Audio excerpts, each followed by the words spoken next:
ಈಗೊಂದು breaking news ಇದೆ. ನಿನ್ನೆ ನಡೆದಂತಹ ಶ್ರೀಲಂಕಾದ ಸರಣಿ ಬಾಂಬ್ ಸ್ಫೋಟಕ್ಕೆ ಸಿಎಂ ದಿಗ್ಭ್ರಮೆಯ ಪ್ರತಿಕ್ರಿಯೆಯನ್ನ ವ್ಯಕ್ತಪಡಿಸಿದ್ದಾರೆ. ನಮ್ಮ 7 ಜನ ಕಾರ್ಯಕರ್ತರು ಮಿಸ್ ಆಗಿದ್ದಾರೆ, ಅವರಲ್ಲಿ 2 ಉಗ್ರರ ದಾಳಿಗೆ ದುರ್ಮರಣ ಹೊಂದಿದ್ದಾರೆ ಅಂತ ಪ್ರತಿಕ್ರಿಯೆಯನ್ನ ಕೊಟ್ಟಿದ್ದಾರೆ. ಭಾರತೀಯ ಹೈಕಮಿಷನರ್ ಜೊತೆ ಸಂಪರ್ಕದಲ್ಲಿದ್ದೀನಿ, ನಮ್ಮವರ ಬಗ್ಗೆ ಮಾಹಿತಿಯನ್ನು ಕಲೆ ಹಾಕ್ತಾ ಇದ್ದೀನಿ ಅಂತ ಹೇಳಿದ್ದಾರೆ. ಮಿಸ್ ಆದವರ ಸುಳುಹಿನ ಬಗ್ಗೆ ಗಮನಕ್ಕೆ ತಂದಿದ್ದೇನೆ, ಎಲ್ಲರನ್ನೂ ಹುಡುಕಿ ವಾಪಸ್ ಕಳಿಸೋದಕ್ಕೆ ಮನವಿಯನ್ನ ಮಾಡಿಕೊಂಡಿದ್ದೀನಿ ಭಾರತದ ಹೈಕಮಿಷನರ್ ಜೊತೆ ಅಂತ ಸಿಎಂ ಕುಮಾರಸ್ವಾಮಿ ದಿಗ್ಭ್ರಮೆಯನ್ನ ವ್ಯಕ್ತಪಡಿಸಿದ್ದಾರೆ. 7 ಜನ ಕಾರ್ಯಕರ್ತರು ಮಿಸ್ ಆಗಿದ್ದಾರೆ, ಇದುವರೆಗೂ ಕೂಡ ಯಾವುದೇ ರೀತಿಯ ಸಂಪರ್ಕಕ್ಕೆ ಸಿಗ್ತಾ ಇಲ್ಲ. 2 ದುರ್ಮರಣವನ್ನು ಅಪ್ಪಿದ್ದಾರೆ ಉಗ್ರರ ದಾಳಿಯಲ್ಲಿ. ಭಾರತೀಯ ಹೈಕಮಿಷನ್ ಜೊತೆ ಸಂಪರ್ಕದಲ್ಲಿದ್ದೇನೆ, ನಮ್ಮವರ ಬಗ್ಗೆ ಮಾಹಿತಿಯನ್ನು ಕಲೆ ಹಾಕ್ತಾ ಇದ್ದೀನಿ, ಮಿಸ್ ಆದವರ ಸುಳುಹಿನ ಬಗ್ಗೆ ಗಮನಕ್ಕೆ ತಂದಿದ್ದೀನಿ, ತಕ್ಷಣವೇ ಅವರ ಮಾಹಿತಿಯನ್ನು ಕೊಟ್ಟ ನಂತರ ಅದನ್ನು ಕೂಡ ಹೇಳ್ತೇನೆ ನಿಮ್ಮ ಮುಂದೆ ಅಂತ ಹೇಳಿದ್ದಾರೆ. ಎಲ್ಲರನ್ನು ಹುಡುಕಿ ವಾಪಸ್ ಕಳಿಸಬೇಕು ಅಂತ ಮನವಿಯನ್ನು ಮಾಡಿಕೊಂಡಿದ್ದೀನಿ ಭಾರತದ ಹೈಕಮಿಷನ್ ಜೊತೆ ಅಂತ ಮುಖ್ಯಮಂತ್ರಿ ಕುಮಾರಸ್ವಾಮಿ ಹೇಳಿದ್ದಾರೆ.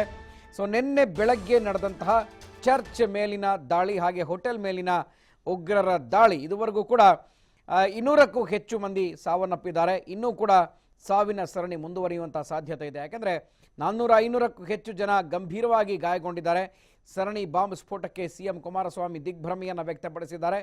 ಇಲ್ಲಿ ಯಲಹಂಕ ಶಾಸಕ ವಿಶ್ವನಾಥ ಸಂಬಂಧಿ ಕೂಡ ಎಲೆಕ್ಷನ್ ಪ್ರಚಾರದ ಕೆಲಸವನ್ನು ಮುಗಿಸಿ ಶ್ರೀಲಂಕಾ ಪ್ರವಾಸವನ್ನು ಹೊರಟಿದ್ರು.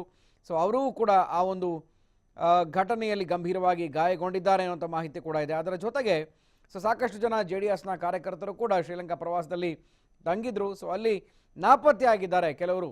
ಇದ್ರ ಬಗ್ಗೆ ಈಗಾಗಲೇ ಖಚಿತಪಡಿಸಲಾಗಿದ್ದಾರೆ, ವಿದೇಶಾಂಗ ಸಚಿವಾಲಯದಿಂದ ಇದನ್ನು ಖಚಿತಪಡಿಸಲಾಗಿದೆ.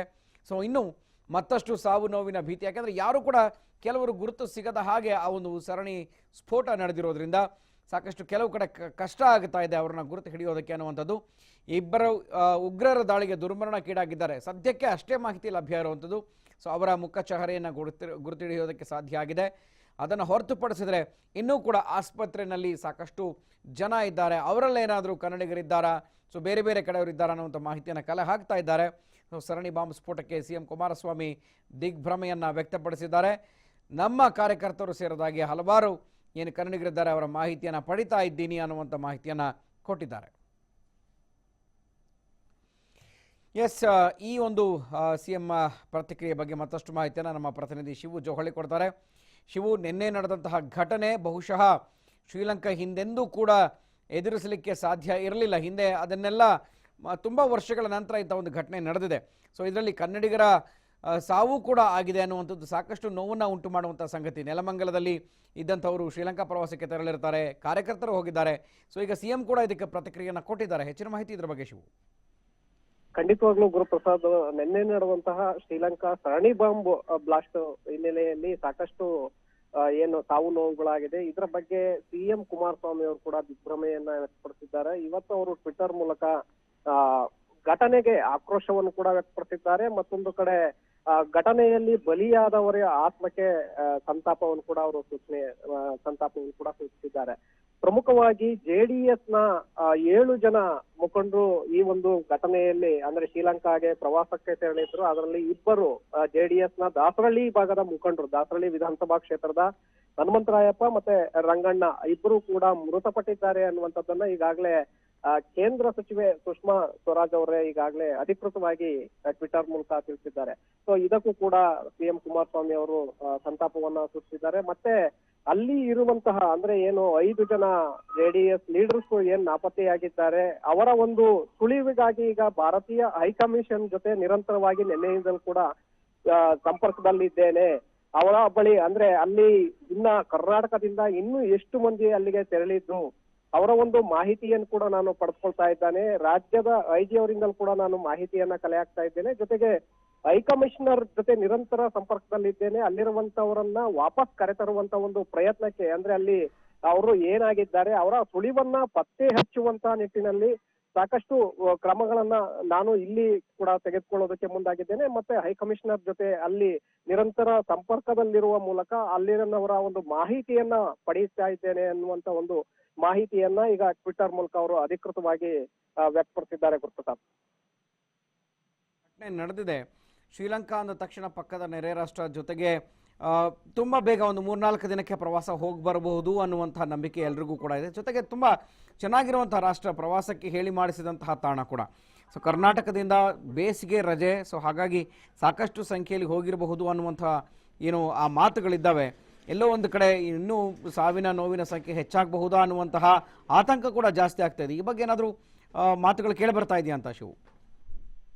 ಗುರುಪ್ರಸಾದ್, ಈ ಒಂದು ವಿಚಾರದ ಬಗ್ಗೆ ಈಗ ಸಂಪೂರ್ಣ ಮಾಹಿತಿಯನ್ನ ಕರ್ನಾಟಕ ಸರ್ಕಾರ ಕೂಡ ಅಲ್ಲಿನ ಹೈಕಮಿಷನರ್ ಜೊತೆ, ಅಂದ್ರೆ ಶ್ರೀಲಂಕಾದಲ್ಲಿರುವಂತಹ ಭಾರತೀಯ ಹೈಕಮಿಷನರ್ ಜೊತೆ ನಿರಂತರ ಸಂಪರ್ಕದಲ್ಲಿ ಕೂಡ ಇದೆ. ಅಲ್ಲಿ ಯಾರೆಲ್ಲ ಅಲ್ಲಿಗೆ ಅಂದ್ರೆ ದೇಶದಿಂದ ಅಲ್ಲಿಗೆ ಪ್ರವಾಸಕ್ಕೆ ಹೋಗಿರುವಂತಹವರ ತಲೆ ಹಾಕುವಂತ ಒಂದು ಪ್ರಯತ್ನವನ್ನ ಮಾಡ್ತಾ ಇದೆ. ಮತ್ತೊಂದು ಕಡೆ ರಾಜ್ಯದ ಮಟ್ಟಿಗೆ ಎಷ್ಟು ಜನ ಅಲ್ಲಿಗೆ ತೆರಳಿದ್ದಾರೆ ಅನ್ನುವಂತ ಒಂದು ಮಾಹಿತಿಯನ್ನು ಕೂಡ ಈಗಾಗಲೇ ಪಡ್ಕೊಳ್ತಾ ಇದ್ದಾರೆ.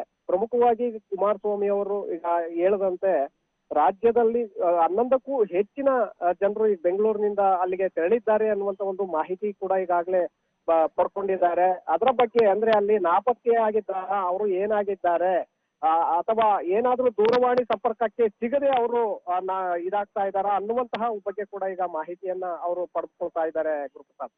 ಓಕೆ, ಸೊ ಈ ಒಂದು ದುರ್ಘಟನೆ ಏನಾಗಿದೆ ನಿನ್ನೆ, ಸೊ ಅಲ್ಲಿಂದ ಮಾಹಿತಿ ಕೂಡ ಬಂದಿದೆ. ಜೊತೆಗೆ ವಿದೇಶಾಂಗ ಇಲಾಖೆಯ ಸಚಿವರು ಕೂಡ ಟ್ವೀಟ್ ಮಾಡಿದ್ದಾರೆ.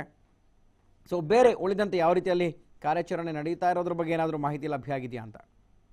ಅಂದ್ರೆ ಇಲ್ಲಿ ಗುರುಪ್ರಸಾದ್, ಪ್ರಮುಖವಾಗಿ ದೇಶದಿಂದ ಹೋಗಿರುವಂತವರ ಒಂದು ಮಾಹಿತಿಯನ್ನ ಪಡೆದುಕೊಂಡು ಅಲ್ಲಿ ಅವರು ಯಾವ ರೀತಿಯಾಗಿ ಸುರಕ್ಷಿತವಾಗಿದ್ದಾರಾ, ಅಥವಾ ಅವರು ಕೂಡ ಆತಂಕಕ್ಕೆ ಒಳಗಾಗಿದ್ದಾರಾ, ಅಥವಾ ಬೇರೆ ಗಂಭೀರವಾದಂತ ಒಂದು ಗಾಯಗಳಿಗೆ ಒಳಗಾಗಿದ್ದಾರಾ ಅನ್ನುವಂತ ಒಂದು ಮಾಹಿತಿಯನ್ನ ಈಗ ಭಾರತೀಯ ಹೈಕಮಿಷನ್ ಕೂಡ ಏಕಿ ತೆಗಿತಾ ಇದೆ. ಜೊತೆಗೆ ಅಲ್ಲಿ ಗಾಯಗಳಾಗಿರುವಂತವ್ರನ್ನ ಆಸ್ಪತ್ರೆಗೆ ಸೇರಿಸುವಂತ ಒಂದು ಪ್ರಯತ್ನಕ್ಕೂ ಕೂಡ ಸ್ಥಳೀಯ ಮಟ್ಟದ ಸರ್ಕಾರದ ಒಂದು ನೆರವನ್ನ ತೆಗೆದುಕೊಂಡು ಅವರನ್ನ ಆಸ್ಪತ್ರೆಗಳಿಗೆ ಶಿಫ್ಟ್ ಮಾಡುವಂತ ಒಂದು ಪ್ರಯತ್ನದಲ್ಲೂ ಕೂಡ ಈಗಾಗಲೇ ತೊಡಗಿದೆ. ಮತ್ತೊಂದು ಕಡೆ ಸೈನಿಕರನ್ನ ಅಂದ್ರೆ ಯೋಧರನ್ನ ಬಳಸಿಕೊಂಡು ಅಲ್ಲಿ ಇರುವಂತವ್ರನ್ನ ಹುಡುಕುವಂತ ಒಂದು ಪ್ರಯತ್ನಕ್ಕೂ ಕೂಡ ಈಗಾಗಲೇ ಕೈ ಹಾಕಿದೆ ಅನ್ನುವಂತ ಒಂದು ಮಾಹಿತಿ ಈಗ ಲಭ್ಯವಾಗ್ತಾ ಇದೆ ಗುರುಪ್ರಸಾದ್.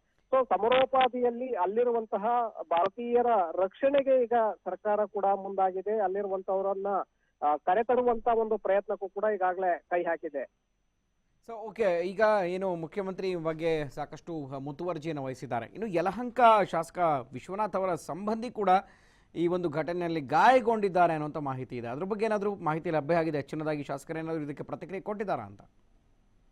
ಇಲ್ಲಿಯವರೆಗೆ ಇನ್ನೂ ಪ್ರತಿಕ್ರಿಯೆ ಇಲ್ಲ. ಒಂದು ಕಡೆ ದಾಸರಳ್ಳಿ ಶಾಸಕರು ಕೂಡ ಈಗಾಗಲೇ ಪ್ರತಿಕ್ರಿಯೆಯನ್ನ ಕೊಟ್ಟಿದ್ದಾರೆ ಗುರುಪ್ರಸಾದ್. ಜೆಡಿಎಸ್ ನ ಶಾಸಕರು ಮಂಜುನಾಥ್, ನಮ್ಮ 7 ಜನ ಮುಖಂಡರು ಅಲ್ಲಿಗೆ ತೆರಳಿದ್ರು, ಅದರಲ್ಲಿ 2 ಈಗ ಸಾವನ್ನಪ್ಪಿರುವ ಬಗ್ಗೆ ನಮಗೂ ಕೂಡ ಮಾಹಿತಿ ಬಂದಿದೆ. ಜೊತೆಗೆ ಅಲ್ಲಿ ಉಳಿದಿರುವಂತ ನಮ್ಮ ಮುಖಂಡರನ್ನ ಸಂಪರ್ಕಿಸುವಂತ ಒಂದು ಪ್ರಯತ್ನವನ್ನ ನಾನು ಮಾಡ್ತಾ ಇದ್ದೇನೆ. ಜೊತೆಗೆ ಸಿಎಂ ಕುಮಾರಸ್ವಾಮಿ ಅವರು ಕೂಡ ಒಂದು ಪ್ರಯತ್ನವನ್ನ ಭಾರತೀಯ ಹೈ ಕಮಿಷನರ್ ಜೊತೆ ನಿರಂತರವಾಗಿ ಸಂಪರ್ಕದಲ್ಲಿದ್ದೇವೆ. ನಾನು ಡಿಜಿ ಆಫೀಸ್ಗೆ ತೆರಳಿ ಅಲ್ಲಿ ಕೂಡ ನಾನು ಮನವಿಯನ್ನ ಏಕಿ ತೆಗೆಯುವಂತ ಒಂದು ಪ್ರಯತ್ನಕ್ಕೆ ಈಗ ಕೈ ಹಾಕಿದ್ದೇನೆ ಅನ್ನುವಂತ ಹೇಳಿಕೆಯನ್ನು ಕೊಟ್ಟಿದ್ದಾರೆ. ಮತ್ತೊಂದು ಕಡೆ ನೀವು ಹೇಳಿದಾಗೆ ಯಲಹಂಕ ಶಾಸಕ ವಿಶ್ವನಾಥ್ ಅವರ ಸಂಬಂಧಿಯವರು ಕೂಡ ಅಲ್ಲಿ ಗಂಭೀರ ಸ್ವರೂಪದ ಗಾಯಕ್ಕೆ ಈಗ ಒಳಗಾಗಿದ್ದಾರೆ. ಅವರು ಆಸ್ಪತ್ರೆಯಲ್ಲಿ ಚಿಕಿತ್ಸೆ ಪಡಿತಾ ಇದ್ದು ಅಲ್ಲಿಗೆ ವಿಶ್ವನಾಥ್ ಅವರು ಕೂಡ ಈಗಾಗಲೇ ಕೊಲಂಬೋದಲ್ಲಿ ಬೀಡು ಬಿಟ್ಟಿದ್ದಾರೆ ಅನ್ನುವಂತ ಒಂದು ಮಾಹಿತಿ ಕೂಡ ಈಗಾಗಲೇ ಲಭ್ಯವಾಗ್ತಾ ಇದೆ ಗುರುಪ್ರಸಾದ್.